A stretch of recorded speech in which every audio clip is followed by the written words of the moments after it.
প্রতিষ্ঠার 53 বছর পর প্রথমবারের মতো নিজস্ব অর্থায়নে জাহাজ কিনতে যাচ্ছে বাংলাদেশ শিপিং কর্পোরেশন বিএসসি। প্রায় 700 কোটি টাকা ব্যয়ে 55 থেকে 65 হাজার টন ধারণ ক্ষমতার 2টি বাল্ক কার্গো বা খোলা পণ্যের জাহাজ কিনতে যাচ্ছে প্রতিষ্ঠানটি। এছাড়াও প্রথমবারের মতো 250 কোটি টাকা নিট মুনাফা করেছে বিএসসি। চট্টগ্রাম থেকে আরও জানাচ্ছেন সৈয়দ তামিম মাহমুদ।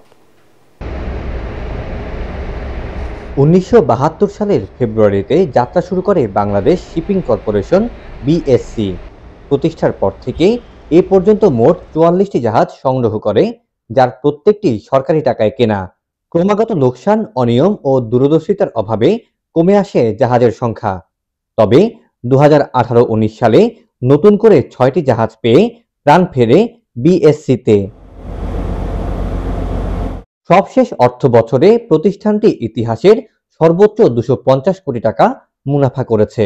আর সে কারণেই প্রথমবারের মতো নিজেদের টাকায় জাহাজ কিনতে যাচ্ছে বিএসসি। এরই মধ্যে সবশেষ বার্ষিক সাধারণ সভায় 2টি বাল্ক জাহাজ কেনার সিদ্ধান্ত চূড়ান্ত হয়েছে। আমরা 3 ধরনের অপশনে গিয়েছি।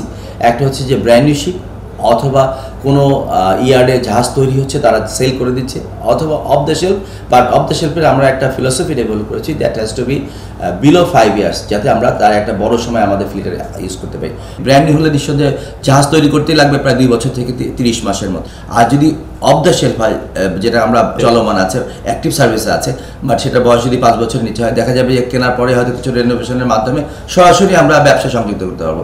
বিএসসির টাকায় 2টি জাহাজ কেনাকে ইতিবাচক বলছে নৌ পরিবহন সংশ্লিষ্টরা। তো আমরা চাই যে আসলে বিএসসি নিজস্ব একটা জাহাজ থাকুক, পতাকাবাহী, বাংলাদেশের পতাকাবাহী জাহাজ। আমাদের সুনাম যেরকম বিদেশে ছড়িয়ে পড়বে, প্লাস পাশাপাশি আমাদের অর্থনৈতিকভাবে আমরা অনেক বেশি লাভবান হব। অন্যদিকে বর্তমানে বিএসসির বহরে থাকা 5টি জাহাজই চলছে আন্তর্জাতিক রুটে।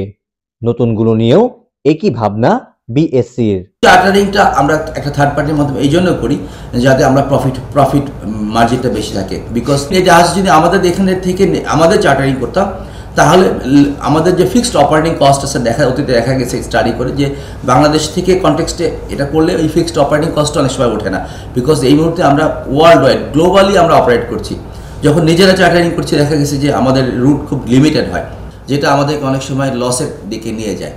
এছাড়াও কার্গো পাওয়ার ক্ষেত্রে যে ব্যাপ্তি এবং যে ফ্রেইট রেট, সেটা ঠিকমতো পাওয়া যায় না।